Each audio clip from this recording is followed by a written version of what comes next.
Hi, it's 4 a.m. Oh, look at that. Ah. Yeah, so I started at 8, but then YouTube happened. So now it's 4. And we're supposed to talk about the Islamic revolution in Iran. Because apparently I thought that was a good idea when we were picking subjects. So here we go. Have fun. Okay, before the revolution, the country was led by the Shah, Reza Shah, and he led the country for like 4 decades. He was a pretty decent guy, seemed good leader. I mean, the country had problems and stuff, but so yeah, he believed in education and all that fun stuff and women's rights. So he was a decent guy and he did well for the country. But the Islamic people did not agree with some things he decided were right, such as befriending America. Visual aid! Hey, I'm Reza Shah. Yeah, I'm a good guy, except I only let my best friends be in my political party. You know, I believe in rights and stuff like that. Yeah, I have glitter on my mouth because I've been eating unicorns. Haha, JK.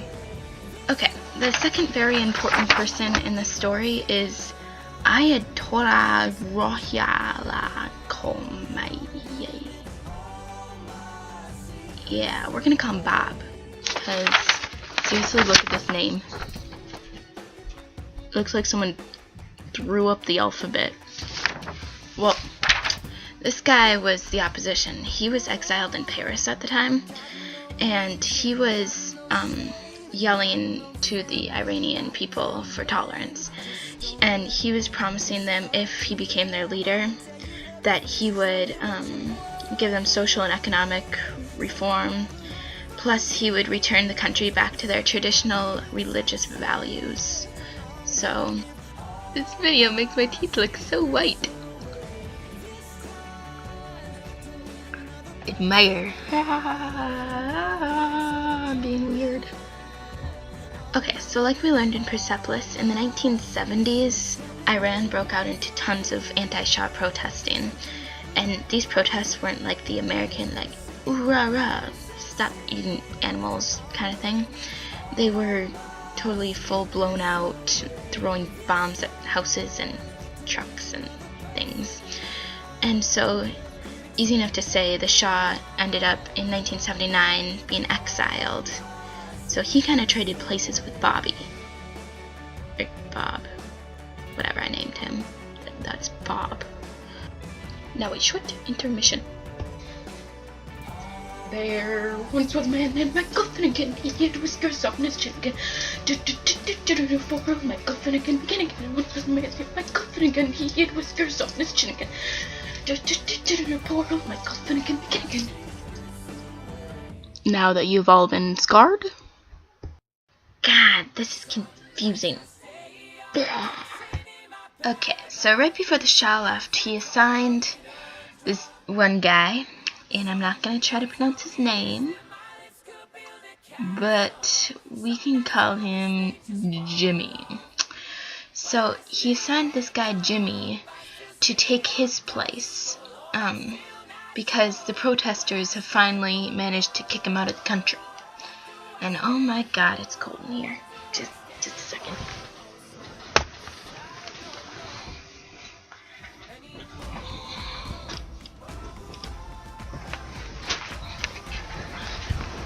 Okay.